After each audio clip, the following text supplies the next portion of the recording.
Last ವಿಡಿಯೋದಲ್ಲಿ ಒಂದು magic powder ಬಗ್ಗೆ ವಿಡಿಯೋ ಹಾಕಿದ್ದೀನಿ. ಓಕೆ, ಆ ಪೌಡರ್ ಬಗ್ಗೆ ತುಂಬಾ ಎನ್ಕ್ವೈರಿ ಬಂತು. ಎಷ್ಟು ಎನ್ಕ್ವೈರಿ ಬಂತು ಅಂತ ಹೇಳಿದ್ರೆ ನನ್ನ ವಾಟ್ಸಪ್ ಮೆಸೇಜ್ ಎಲ್ಲ ಬ್ಲಾಕ್ ಆಗುವಷ್ಟು ನೀವು ಮೆಸೇಜ್ ಮಾಡಿದ್ದೀರಾ. ಸಾರಿ, ಆಮೇಲೆ ನನಗೆ ಯಾರಿಗೂ ಕೂಡ ರಿಪ್ಲೈ ಮಾಡೋಕ್ಕಾಗಿಲ್ಲ. So sorry. ತಿರ್ಗಾ ಯಾರಾದ್ರೂ ಮೆಸೇಜ್ ಮಾಡಿ, ಹಾಗೆ ಮೆಸೇಜ್ ಮಾಡಿದವರಿಗೆ ಆಲ್ರೆಡಿ ಮೆಸೇಜ್ ಮಾಡಿಲ್ಲ, ಇವ್ರೇನು ರೆಸ್ಪಾನ್ಸ್ ಮಾಡಿಲ್ಲ ಹಾಗೆಲ್ಲ ಏನು ಅನ್ಕೋಬೇಡಿ. ಯಾಕಂದ್ರೆ ನಂದು ವಾಟ್ಸಪ್ ಆಲ್ರೆಡಿ ಬ್ಲಾಕ್ ಆಗ್ಬಿಟ್ಟಿದೆ. ಅಷ್ಟು ಮೆಸೇಜಸ್ ಬಂತು ಈ ಮ್ಯಾಜಿಕ್ ಪೌಡರ್ ಬಗ್ಗೆ. ಸೊ ಇದು ಯಾಕೆ ಏನು ಅಂತ ನಾನು ಆಲ್ರೆಡಿ ಲಾಸ್ಟ್ ವಿಡಿಯೋದಲ್ಲಿ ಹೇಳಿದ್ದೀನಿ. ಲಾಸ್ಟ್ ವಿಡಿಯೋ ಯಾರು ನೋಡಿಲ್ಲ ಅಂದ್ರೆ ಒಮ್ಮೆ ಹೋಗಿ ನೋಡ್ಕೊಂಡು ಬನ್ನಿ. ಹಾಯ್, ಎಲ್ರಿಗೂ ನಮಸ್ಕಾರ. ಹೇಗಿದ್ದೀರಾ? ವೆಲ್ಕಮ್ ಬ್ಯಾಕ್ ಟು ದೀಪಾಸ್ ಕನಸು ಯೂಟ್ಯೂಬ್ ಚಾನಲ್. ನಾನು ನಿಮ್ಮ ದೀಪ. ಸೊ ಮೊದಲ ಬಾರಿ ಯಾರಾದ್ರೂ ನನ್ನ ಚಾನಲ್ ನೋಡ್ತಾ ಇದ್ರೆ ಎಲ್ಲ ತರದ ವಿಡಿಯೋಸ್ಗಾಗಿ ಪ್ಲೀಸ್ ಚಾನಲ್ ನ ಸಬ್ಸ್ಕ್ರೈಬ್ ಮಾಡ್ಕೊಳ್ಳಿ. ಹಾಗೆ ವಿಡಿಯೋ ಇಷ್ಟ ಆಗ್ತಾ ಹೋದ್ರೆ ಒಂದು ಲೈಕ್ ಮಾಡಿ. ಇವತ್ತು ನಾ ಈ ಮ್ಯಾಜಿಕ್ ಪೌಡರ್ ಬಗ್ಗೆ ಹೇಳಿದ್ರು. ತುಂಬಾ ಜನ ಪೌಡರ್ಸ್ ಅನ್ನ ಆರ್ಡರ್ ಮಾಡಿದೀರಾ. ಇನ್ನೂ ಬೇಕು ಅಂತ ಕೆಲವರೆಲ್ಲ ತುಂಬಾ ಜನ ಕೇಳ್ತಾ ಇದ್ದೀರಾ. ಸೊ ಬೇಕನ್ನುವರು ಸ್ವಲ್ಪ ವೆಯ್ಟ್ ಮಾಡಿ. ಆಲ್ಮೋಸ್ಟ್ ಎಲ್ಲ ಸ್ಟಾಕ್ ಖಾಲಿ ಆಗ್ಬಿಟ್ಟಿದೆ ನನ್ನ ಬಳಿ. ಅಷ್ಟು ರಿಕ್ವೆಸ್ಟ್, ಅಷ್ಟು ಆರ್ಡರ್ಸ್ ಬಂದಿದೆ. ಹಾಗಾಗಿ ಇವಾಗ ಸೋಪ್ ಮಾಡೋದು ಹೇಗೆ ಅಂತ ನಾನು ನಿಮ್ಗೆ ತೋರಿಸ್ಕೊಡ್ತೀನಿ. ಸೋಪ್ ಕೂಡ ಅಷ್ಟೇ, ತುಂಬಾ ಜನ ಆರ್ಡರ್ ಮಾಡಿದೀರಾ. ಮಾಡಿದವ್ರಿಗೆಲ್ಲ ಕಳ್ಸಿದೀನಿ. ಇನ್ನೂ ಸ್ವಲ್ಪ ಜನ ಬಾಕಿ ಇದ್ದೀರಾ. ಸೊ ಅವ್ರಿಗೆಲ್ರಿಗೂ ಕೂಡ ನಿಧಾನ ಕಳಿಸ್ತೀನಿ. ಹಾಗಾಗಿ ಇವತ್ತು ಮತ್ತೆ ತುಂಬಾ ಜನ ರಿಕ್ವೆಸ್ಟ್ ಮಾಡಿದ್ರಿ ಸೋಪ್ ಹೇಗ್ ಮಾಡೋದು ಅಂತ ತೋರಿಸಿ ಅಂತ ಹೇಳಿ. ಸೋಪ್ ಮಾಡೋದಕ್ಕೆ ನಮ್ಗೆ ಮೇನ್ ಆಗಿ ಬೇಕಾಗಿರೋದು ಸೋಪ್ ಬೇಸ್. ಓಕೆ, ಒಳ್ಳೆ ಕ್ವಾಲಿಟಿಯಲ್ಲಿರುವಂತಹ ಒಂದು soap, goat milk soap base ಅನ್ನ ತಗೊಂಡಿದ್ದೀನಿ ನಾನು. ಹಾಗೆ ಹೇಳ್ತಾ ನಿಮ್ಗೆ ಇದನ್ನೆಲ್ಲ ಹೇಗ್ ಮಾಡ್ಬೇಕು ಅಂತ ಹೇಳಿ ತೋರಿಸ್ತಾ ಹೋಗ್ತೀನಿ. ಬನ್ನಿ ನೋಡ್ಕೊಳ್ಳೋಣ. ಫಸ್ಟಿಗೆ ಇವಾಗ ಒಂದು ಬೌಲ್ ತಗೊಳ್ಳಿ. ಬೌಲ್ ತಗೊಂಡು ಈ ನನ್ನ ಮ್ಯಾಜಿಕ್ ಮಿಕ್ಸ್ ಪೌಡರ್ ಸೋಪ್ ಮಾಡೋದಕ್ಕೆ ಏನ್ ಮಾಡ್ಬೇಕು ಅಂತ ಹೇಳಿದ್ರೆ, ಒಂದು ನೀವು ಅಳತೆ ಪ್ರಕಾರನೇ ಮಾಡ್ಬೇಕಾಗತ್ತೆ. ಯಾವುದೇ ಒಂದನ್ನ ನೀವು ಮಾಡಕ್ ಹೊರಟ್ರೆ ಪರ್ಫೆಕ್ಟ್ ಆದ ಅಳತೆ ಇರ್ಬೇಕು. ಇಲ್ಲ ಅಂದ್ರೆ ಕೆಲವ್ರು ಹೇಳ್ತಾರೆ, ನಾನು ಮನೆಯಲ್ಲಿ ಸೋಪ್ ಟ್ರೈ ಮಾಡ್ತೀನಿ ಮೇಡಮ್, ಸೋಪ್ ಟ್ರೈ ಮಾಡಿದಾಗ ಸಾಫ್ಟ್ ಆಗತ್ತೆ ಅಂತ. ಖಂಡಿತ ಸಾಫ್ಟ್ ಆಗತ್ತೆ. ಸೊ ಸರಿಯಾದ ಅಳತೆ ಇಲ್ಲ ಅಂದ್ರೆ ನಿಮ್ಗೆ ಖಂಡಿತ ಸೋಪು ಸಾಫ್ಟ್ ಆಗತ್ತೆ, ಗಟ್ಟಿಯಾಗಿ ಹಾರ್ಡ್ ಆಗಿ ಬರಲ್ಲ. ನಾನು ಇಲ್ಲಿ ಒಂದು 4-5 ಎಸಳು ಕೇಸರಿಯನ್ನ ಹಾಕೋತೀನಿ. ಒಂದ್ ಬೌಲಿಗೆ ನಾನಿಲ್ಲಿ 4-5 ಎಳೆ ಕೇಸರಿಯನ್ನ ಹಾಕೊಂಡಿದ್ದೆ. ಅದಾದ್ಮೇಲೆ ವಿಟಮಿನ್ ಇ ಕ್ಯಾಪ್ಸೂಲ್ ಅಂತ ಇರತ್ತೆ ಅಲ್ವಾ, ನಿಮ್ಗೆಲ್ರಿಗೂ ಗೊತ್ತಿರತ್ತೆ. Vitamin E capsule capsule oil ಸಿಗತ್ತಲ್ವಾ, ಅದೊಂದು 5 ಕ್ಯಾಪ್ಸೂಲ್ ತಗೊಂಡಿದ್ದೀನಿ ನಾನು. 5-6 ತಗೋಬಹುದು ನೀವು. ಇದನ್ನ ಈ ಬೌಲಿಗೆ ಹಾಕ್ತೀನಿ. ಅವಾಗ ಏನಾಗತ್ತೆ, ಕೇಸರಿ ಜೊತೆಗೆ ಅದು ಮಿಕ್ಸ್ ಆಗ್ಬೇಕು. ಅದಾದ್ಮೇಲೆ ಗ್ಲಿಸರಿನ್ ತಗೊಳ್ತೀನಿ. ಗ್ಲಿಸರಿನ್ ಅಷ್ಟೇ 5 ml ತಗೊಳ್ಳಿ. 5 ml ಗ್ಲಿಸರಿನ್ ಕೂಡ ಹಾಕ್ತೀನಿ. ಅದಾದ್ಮೇಲೆ ನಮ್ಗೆ ಅಲೋವೆರಾ ಜೆಲ್ ಸ್ವಲ್ಪ ಬೇಕಾಗತ್ತೆ. ಜೆಲ್ ಅನ್ನು ಕೂಡ ಬೌಲಿಗೆ ಹಾಕೊಂಡೆ. ಇದನ್ನ ಒಂದ್ಸಲ ಚೆನ್ನಾಗಿ ಮಿಕ್ಸ್ ಮಾಡ್ಕೊಳ್ಳಿ. ಯಾಕಂದ್ರೆ ಆ ಕೇಸರಿ ದಳ ಹಾಕಿತ್ತಲ್ಲ, ಆ ಕೇಸರಿ ದಳ ಅದ್ರ ಜೊತೆಗೆ ಚೆನ್ನಾಗಿ ಮಿಕ್ಸ್ ಆಗ್ಬೇಕು. ಅವಾಗ ಅದು ಚೆನ್ನಾಗಿ ಮಿಕ್ಸ್ ಆದಾಗ ನಮ್ಗೆ ಅದ್ರಲ್ಲಿರೋ ಅಂಶ ಎಲ್ಲ ಬಿಟ್ಟು ಕಲರ್ ಚೇಂಜ್ ಆಗತ್ತೆ, ಎಲ್ಲೋ ಕಲರ್ ಆಗತ್ತೆ. ಆ ತರ ಆದಾಗ ತುಂಬಾ ಚೆನ್ನಾಗಿ ಸ್ಕಿನ್ ಜೊತೆಗೆ ನಮ್ಗೆ ನ್ಯಾಚುರಲ್ ಆಗಿ ಸ್ಕಿನ್ ಗ್ಲೋನೆಸ್ಗೆ ತುಂಬಾ ಹೆಲ್ಪ್ ಮಾಡುತ್ತೆ. ಇದನ್ನ ಯೂಸ್ ಮಾಡೋದ್ರಿಂದ ಈ ಸೋಪು ನಿಮ್ಗೆ ಡಾರ್ಕ್ನೆಸ್ ಆಗ್ಲಿ, ಪಿಗ್ಮೆಂಟೇಶನ್ ಆಗ್ಲಿ, ಪಿಂಪಲ್ಸ್ ಆಗ್ತಾ ಇರೋದಾಗ್ಲಿ ಎಲ್ಲದಕ್ಕೂ ಕಂಟ್ರೋಲ್ ಆಗ್ತಾ ಹೋಗುತ್ತೆ. ಸೊ ಹಾಗಂತೇಳಿ ನಿಮ್ಗೆ ಒಂದಿನ ಹಾಕ್ಬಿಟ್ಟು ರಿಸಲ್ಟ್ ಬರುತ್ತೆ ಅಂತಲ್ಲ. ಸೊ ನೀವು 1 ವಾರ ಇಲ್ಲ 1 ತಿಂಗಳು ಯೂಸ್ ಮಾಡಿ ನೋಡಿ ಕಂಟಿನ್ಯೂಸ್ ಆಗಿ. ಅದ್ರ ಜೊತೆಗೆ ಬೇರೆ ಯಾವುದೇ ಸೋಪನ್ನ ಯೂಸ್ ಮಾಡಬಾರ್ದು. ಆವಾಗ ನಿಮ್ಗೆ ಒಂದೊಳ್ಳೆ ರಿಸಲ್ಟ್ ಸಿಗತ್ತೆ. ಸೊ ನಾವು ಹಾಕಿರೋ ಐಟಮ್ ಇಂದ ಡ್ರೈನೆಸ್ ಆಗಲ್ಲ, ಮತ್ತೆ ನಿಮ್ಗೆ ಪಿಂಪಲ್ ಇರೋರಿಗೆ ಪಿಂಪಲ್ಲು ಆಗಲ್ಲ. ಆ ರೀತಿ ಐಟಮ್ಸ್ ಮಿಕ್ಸ್ ಆಗಿರೋದ್ರಿಂದ ಒಂದೊಳ್ಳೆ ಗ್ಲೋನೆಸ್ ಸಿಗತ್ತೆ ಅಂತ ಹೇಳ್ಬೋದು. ಹಾಗೆ ಇನ್ನೊಂದಂದ್ರೆ, ನೀವು ಯಾವುದನ್ನೇ ಪ್ರಾಡಕ್ಟ್ ಅನ್ನ ಟ್ರೈ ಮಾಡ್ಬೇಕಾದ್ರೆ ಫಸ್ಟ್ ನೀವು ಫ್ಯಾಚ್ ಟೆಸ್ಟ್ ಮಾಡಿಸ್ಕೊಳ್ಳೋದು ಇಂಪಾರ್ಟೆಂಟ್ ಆಗಿರುತ್ತೆ. ಸೊ ಸ್ಕಿನ್ ಟೈಪ್ ಅನ್ನೋದು ಎಲ್ರಿಗೂ ಒಂದೇ ತರ ಇರಲ್ಲ, ಬೇರೆ ಬೇರೆನೆ ಇರತ್ತೆ. ಸೊ ಹಾಗಾಗಿ ನೀವು ಯಾವುದನ್ನೇ ಟ್ರೈ ಮಾಡ್ತೀರಾ ಅದಕ್ಕೂ ಮೊದಲು ಫ್ಯಾಚ್ ಟೆಸ್ಟ್ ಮಾಡ್ಕೊಳ್ಳಿ. ಇವಾಗ ಸೋಪ್ ಆದ್ರೂ ಅಷ್ಟೇ, ನಿಮ್ಗೆ ಹ್ಯಾಂಡ್ಸ್ಗೆ ಸ್ವಲ್ಪ ಹಾಕೊಂಡು ಸ್ವಲ್ಪ ಹೊತ್ತು ಹಾಗೆ ಬಿಡಿ. ಅದರಿಂದ ನಿಮ್ಗೆ ಸ್ಕಿನ್ ಯಾವುದೇ ರೀತಿಯ ಇರಿಟೇಷನ್ ಆಗಿಲ್ಲ ಅಂದ್ರೆ ನೀವು ಮತ್ತೆ ಅದನ್ನ ಕಂಟಿನ್ಯೂ ಆಗಿ ಯೂಸ್ ಮಾಡ್ಕೋಬಹುದು. ಸೊ ಹಾಗಾಗಿ ಖಂಡಿತವಾಗಿ ಪ್ಯಾಚ್ ಟೆಸ್ಟ್ ಮಾಡ್ಕೊಂಡೆ ನೀವು ಯಾವುದೇ ಪ್ರಾಡಕ್ಟ್ ಅನ್ನಾದ್ರೂ ಯೂಸ್ ಮಾಡ್ಕೊಳ್ಳಿ ಅಂತ ನಾನು ಪ್ರತಿ ವಿಡಿಯೋದಲ್ಲೂ ಹೇಳ್ತೀನಿ. ಇವಾಗ ಇದಕ್ಕೆ ಎಳ್ಳೆಣ್ಣೆ ಅಂತ ಕೇಳಿದ್ರಲ್ಲ, ಎಳ್ಳೆಣ್ಣೆ ತುಂಬಾ ಒಳ್ಳೇದು ನಮ್ಮ ಸ್ಕಿನ್ನಿಗೆ. ಗ್ಲೋ ಕೊಡೋದಕ್ಕಂತೂ ದಿ ಬೆಸ್ಟ್ ಅಂತ ಹೇಳ್ಬೋದು. ಹಾಗಾಗಿ ತೆಂಗಿನ ಎಣ್ಣೆ ಹಾಕಿದ್ರೆ ಎಲ್ರಿಗೂ ಯೂಸ್ ಆಗತ್ತೆ ಅಂತ ಹೇಳಕ್ಕಾಗಲ್ಲ.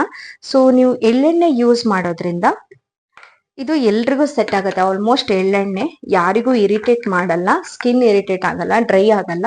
ಸೊ ತುಂಬಾ ಚೆನ್ನಾಗಿ ಸೂಟ್ ಆಗುತ್ತೆ. ಹಾಗಾಗಿ ನಾನು ನ್ಯಾಚುರಲ್ ಆಗಿರೋದು, ಓಕೆ, ನ್ಯಾಚುರಲ್ ಆಗಿರುವ ಎಳ್ಳೆಣ್ಣೆಯನ್ನ ತಗೊಂಡಿದ್ದೀನಿ. ಯಾಕೆ ನಿಮ್ ಸೋಪ್ ಇಷ್ಟು ಕಾಸ್ಟ್ಲಿ ಅಂತ ಕೇಳ್ತಾರೆ ಕೆಲವರು.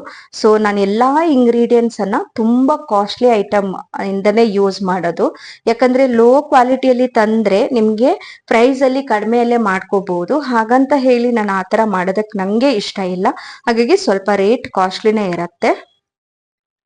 ಈಗ ಇದನ್ನು ಕೂಡ ಇದ್ರ ಜೊತೆಗೆ ಹಾಕಿ ಚೆನ್ನಾಗಿ ಮಿಕ್ಸ್ ಮಾಡ್ಕೊಳ್ಳಿ.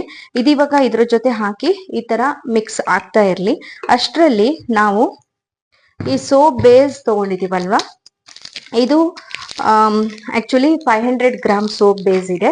ಇದನ್ನ ಚೆನ್ನಾಗಿ ಕಟ್ ಮಾಡ್ಕೋಬೇಕು ನಾವು. ಗೋಟ್ ಮಿಲ್ಕ್ ಸೋಪ್ ಬೇಸ್ ತಗೊಳ್ಳೋದ್ರಿಂದ ಆ ರೇಟ್ ಸ್ವಲ್ಪ ಕಾಸ್ಟ್ಲಿ ಇರುತ್ತೆ ಗೋಟ್ ಮಿಲ್ಕ್.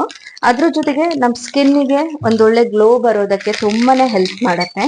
ಎಲ್ರು ಯಾರೋ ಒಬ್ರು ಕೇಳ್ತಾ ಇದ್ರು, ಯಾಕೆ ಸೋಪ್ ಅದು ಹೇಗ್ ಗ್ಲೋ ಕೊಡತ್ತೆ ಸೋಪ್ ಯೂಸ್ ಮಾಡೋದ್ರಿಂದ, ಮತ್ತೆ ಯಾಕೆ ನಾವು ಡಿಫ್ರೆಂಟ್ ಆಗಿ ಫೇಸ್ ವಾಶ್ ಟ್ರೈ ಮಾಡ್ತೀವಿ, ಆ ಫೇಸ್ ವಾಶ್ ಚೆನ್ನಾಗಿದೆ, ಈ ಫೇಸ್ ವಾಶ್ ಚೆನ್ನಾಗಿದೆ ಅಂತ ಹೇಳ್ತೀವಲ್ವಾ. ಸೊ ಅದೇ ರೀಸನ್ ಅಷ್ಟೇ, ಕೇಳ್ತಾ ಇದ್ರು ಒಬ್ರು. ಸೊ ಹಾಗಾಗಿ ಹೇಳಿದೆ ಅವರಿಗೆ.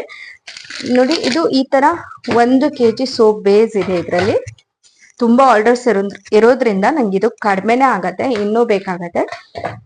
ಸೊ ಇವಾಗ ನಿಮ್ಗೆ 1 kgಗೆ ಎಷ್ಟು ಸೋಪ್ ಮಾಡ್ಬೋದು, ಹೇಗ್ ಮಾಡ್ತೀವಿ ಅನ್ನೋದನ್ನ ನಾನು ಇವತ್ತು ತೋರಿಸ್ತೀನಿ. ಈಗ ಇದನ್ನ ನೀವು ಚಿಕ್ಕ ಪೀಸ್ ಆಗಿ ಕಟ್ ಮಾಡ್ಕೋಬೇಕು. ನಾನು ಸೋಪ್ ಬೇಸ್ ಅನ್ನ ಚಿಕ್ಕದಾಗಿ ಕಟ್ ಮಾಡ್ಕೊಂಡಿದ್ದೀನಿ. ಓಕೆ, ಸ್ಮಾಲ್ ಪೀಸಸ್ ಮಾಡಿ ಕಟ್ ಮಾಡ್ಕೊಂಡೆ. ಆತರ ಮಾಡೋದ್ರಿಂದ ನಾವ್ ಇದನ್ನ ಡಬಲ್ ಬಾಯ್ಲ್ ಮಾಡ್ಕೋಬೇಕಲ್ಲ, ಅವಾಗ ಈಸಿಯಾಗಿ ಬೇಗ ಮೆಲ್ಟ್ ಆಗತ್ತೆ. ಚಿಕ್ಕ ಪೀಸ್ ಮಾಡಿ ಕಟ್ ಮಾಡ್ಕೊಂಡ್ರೆ ಈ ತರ ಮಾಡಿ ನೀವು ಡಬಲ್ ಬಾಯ್ಲ್ ಮಾಡ್ಕೋಬೇಕು. ಡಬಲ್ ಬಾಯ್ಲ್ ಆಗ್ತಾ ಇದೆ. ಅಷ್ಟರಲ್ಲಿ ನಾವೀಗ ಈ ಪೌಡರ್ ತಗೋಬೇಕಲ್ವಾ, ಈ ಪೌಡ್ರನ್ನ ಅಳತೆ ಪ್ರಕಾರ ತಗೋಬೇಕಾಗತ್ತೆ.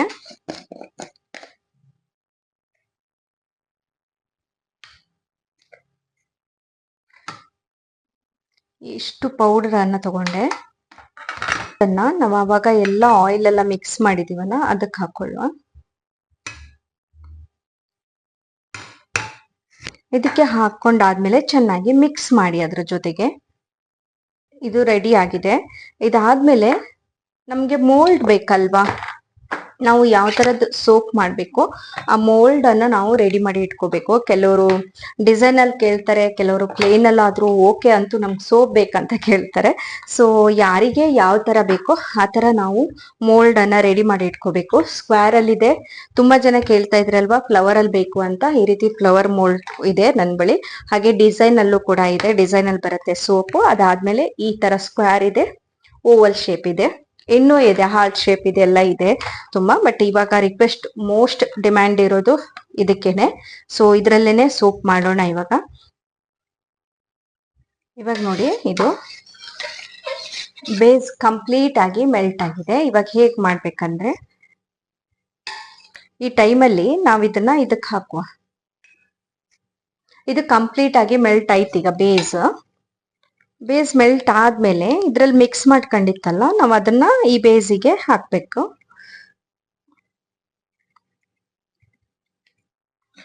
ನಾನು ಇದಕ್ಕೆ ಪ್ರೆಗ್ನೆನ್ಸಿ ಆಯಿಲ್ ಅನ್ನ ಹಾಕೊಂಡು ಇವಾಗ ಎಲ್ಲದನ್ನು ಕೂಡ ಮೋಲ್ಡಿಗೆ ಟ್ರಾನ್ಸ್ಫರ್ ಮಾಡ್ತಾ ಇದ್ದೀನಿ. ಎಲ್ಲದನ್ನ ಹಾಕಿದ್ದೀನಿ. ಇವಾಗ ಕಂಪ್ಲೀಟ್ ಆಗಿ ಹಾಕಿ ರೆಡಿ ಆಗಿದೆ. ಓಕೆ, ಇದು ಸೆಟ್ ಆಗೋದಕ್ಕೆ ನಿಮ್ಗೆ ಒಂದು 3 to 4 ಅವರ್ಸ್ ಬೇಕು. ಅಲ್ಲಿ ತನಕ ಹಾಗೆ ಸೆಟ್ ಆಗೋದಕ್ಕೆ ಬಿಡ್ಬೇಕು. ಯಾರಿಗೆಲ್ಲ ಸಿಕ್ಕಿಲ್ಲ ಅಂತ, ಸೋಪ್ ಸಿಕ್ಕಿಲ್ಲ ಅಂತ ಬೇಜಾರಾಗಿದ್ರ, ಪ್ಲೀಸ್ ಬೇಜಾರಾಗ್ಬೇಡಿ, ನಿಧಾನಕ್ಕೆ ಮಾಡ್ಕೊಡ್ತೀನಿ. ಸೊ ತುಂಬಾ ಆರ್ಡರ್ಸ್ ಬರೋದ್ರಿಂದ ನಾನು ಐಟಮ್ಸ್ ಎಲ್ಲ ಪುನಃ ತರ್ಸ್ಕೊಳ್ಳುವ ಹಾಗೆ ಆಯ್ತು.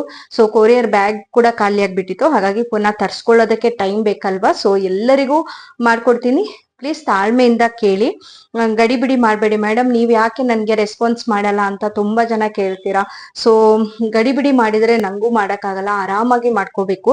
ಇದೀಗ ಸೆಟ್ ಆಗ್ಲಿ, ಸೆಟ್ ಆದ್ಮೇಲೆ ನಾನು ನಿಮ್ಗೆ ತೋರಿಸ್ತೀನಿ. ಕಂಪ್ಲೀಟ್ ಆಗಿ ಈಗ ಸೋಪ್ ರೆಡಿ ಆಗಿದೆ ನೋಡಿ. ಈ ಮೋಲ್ಡ್ ಇಂದ ನಾವು ಸಪರೇಟ್ ಮಾಡ್ಕೋಬೇಕಾಗತ್ತೆ. ಈ ತರ ಸೋಪನ್ನ ನಾವು ಮನೆಯಲ್ಲೇ ಮಾಡ್ಕೊಳ್ಳೋದ್ರಿಂದ ನಮ್ ಸ್ಕಿನ್ನಿಗೆ ನಾವು ಏನ್ ಹಾಕಿ ಸ್ವಚ್ಛ ಮಾಡ್ಕೊಳ್ತೀವಿ ಅನ್ನೋದು ಅರಿವು ನಮಗಿರತ್ತೆ.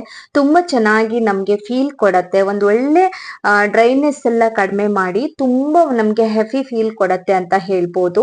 ಒಂದು ಸಲ ಯೂಸ್ ಮಾಡಕ್ಕೆ ಶುರು ಮಾಡಿದ್ರೆ ಮತ್ತೆ ಮತ್ತೆ ನಮ್ಗೆ ಅದೇ ಸೋಪ್ ಬೇಕು ಅನ್ನುವಷ್ಟು ನಮ್ಗೆ ಆ ರೀತಿ ಫೀಲ್ ಕೊಡತ್ತೆ ಅಂತ ಹೇಳ್ಬೋದು. ಒಮ್ಮೆ ಟ್ರೈ ಮಾಡಿ. ನೀವೇನಾದ್ರೂ ಮನೆಯಲ್ಲಿ ನೀವೇ ಮಾಡೋದಕ್ಕೆ ಸೋಪನ್ನ ರೆಡಿ ಮಾಡ್ತೀರಾ ಅಂದ್ರೆ ಖಂಡಿತ ಮಾಡ್ಕೊಳ್ಳಿ. ಏನಾದ್ರೂ ಡೌಟ್ ಇದ್ರೆ ಇಲ್ಲ ಕ್ವಶನ್ ಬಂದ್ರೆ ನಿಮ್ ಮಾಡಕ್ ಆಗಿಲ್ಲ, ಏನಾದ್ರೂ ಬೇಕು ಡೌಟ್ಸ್ ಕ್ಲಿಯರ್ ಮಾಡ್ಕೋಬೇಕು ಅಂದ್ರೆ ನನ್ಗೆ ಒಮ್ಮೆ ನೀವು ವಾಟ್ಸ್ಆಪ್ ಮಾಡಿ ಕೇಳ್ಬೋದು. ಜೊತೆಗೆ ಇಲ್ಲಿ ಕಮೆಂಟ್ ಕೂಡ ಮಾಡ್ಬೋದು. ಏನಾದ್ರೂ ಡೌಟ್ ಇದ್ರೆ ನಾನು ಕ್ಲಿಯರ್ ಮಾಡ್ತೀನಿ. ಹಾಗೆ ಇವತ್ತಿನ ಸೋಪ್ ಎಲ್ರಿಗೂ ಇಷ್ಟ ಆಯ್ತು ಅಂತ ಭಾವಿಸ್ತೀನಿ. ಆರ್ಡರ್ ಕೊಟ್ಟವ್ರು ಎಲ್ರಿಗೂ ಕೂಡ ನಿಧಾನನೇ ನಾನು ಕಳಿಸ್ತೀನಿ ಅಂತ ಪ್ರಾಮಿಸ್ ಮಾಡ್ತಾ, ಇವತ್ತಿನ ವಿಡಿಯೋ ಇಷ್ಟ ಆದ್ರೆ ಎಲ್ರು ಏನ್ ಮಾಡ್ಬೇಕು, ಒಂದೇ ಒಂದು ನನ್ನ ಪ್ರಯತ್ನಕ್ಕೆ ಲೈಕ್ ಮಾಡಿ. ಹಾಗೆ ನನ್ನ ಈ ಚಾನೆಲ್ ನಿಮ್ಗೆ ಇಷ್ಟ ಆಯ್ತು ಅಂತ ಹೇಳಿದ್ರೆ ಸಬ್ಸ್ಕ್ರೈಬ್ ಮಾಡಿ, ಇನ್ನಷ್ಟು ಜನರಿಗೆ ಶೇರ್ ಮಾಡಿ. ನನ್ನ ಬಳಿಯಲ್ಲಿರುವಂತಹ ಪ್ಯೂರ್ ಪಂಚಲೋಹ ಆಗಿರ್ಬೋದು ಎಲ್ಲಾ ಐಟಮ್ಗಳು ನಿಮ್ಗೆ ಸಿಗುತ್ತದೆ. ಹಾಗೆ ತುಂಬಾ ಜನ ಪಂಚಲೋಹ ಕೂಡ ಪರ್ಚೇಸ್ ಮಾಡಿದ್ದೀರಾ, ತುಂಬಾನೇ ಥ್ಯಾಂಕ್ಸ್. ತುಂಬಾ ಟ್ರಸ್ಟ್ ಆಗಿ ನಂಬಿ ಎಲ್ಲೋದ್ರಲ್ಲೂ ಕೂಡ ಸಪೋರ್ಟ್ ಮಾಡ್ತಾ ಇರುವಂತಹ ನನ್ನ ಸಬ್ಸ್ಕ್ರೈಬರ್ಗೆ ತುಂಬು ಹೃದಯದ ಧನ್ಯವಾದವನ್ನೇ ನಾನು ಹೇಳ್ಬೇಕು.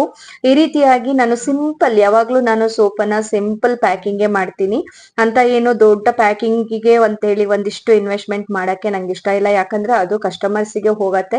ಅದ್ರ ಬದಲು ಒಳ್ಳೆ ಕ್ವಾಲಿಟಿಯಲ್ಲಿ ಕೊಟ್ಟು ನಾವು ಪ್ಯಾಕಿಂಗ್ ಅನ್ನ ಸಿಂಪಲ್ ಆಗಿ ಮಾಡ್ಕೊಟ್ರೆ ಸಾಕು ಅನ್ನುವ ನನ್ನ ಭಾವನೆ. ಹಾಗಾಗಿ ನಾನು ಕಡಿಮೆ ಖರ್ಚಿನಲ್ಲಿ ಯಾವ ರೀತಿ ಪ್ಯಾಕಿಂಗ್ ಮಾಡಬಹುದು ಸಾಧ್ಯ ಅಂತ ಹೇಳಿ ಅದೇ ರೀತಿ ಪ್ಯಾಕಿಂಗ್ ಮಾಡ್ತಾ ಇದ್ದೀನಿ. ಪ್ಯಾಕಿಂಗ್ ಚಾರ್ಜಸ್ ಕೂಡ ಕಸ್ಟಮರ್ಸ್ ಗೆ ಹೆವಿ ಆಗ್ಬಾರ್ದು, ನಾವು ಕೊಡುವ ಸೋಪ್ ಕ್ವಾಲಿಟಿ ಮಾತ್ರ ಗುಡ್ ಆಗಿರ್ಬೇಕು ಅನ್ನೋದೇ ನನ್ನ ಒಂದು ಆಸೆ. ಎಲ್ರಿಗೂ ಇವತ್ತಿನ ವಿಡಿಯೋ ಇಷ್ಟ ಆದ್ರೆ ಖಂಡಿತ ಲೈಕ್ ಮಾಡಿ. ಧನ್ಯವಾದ.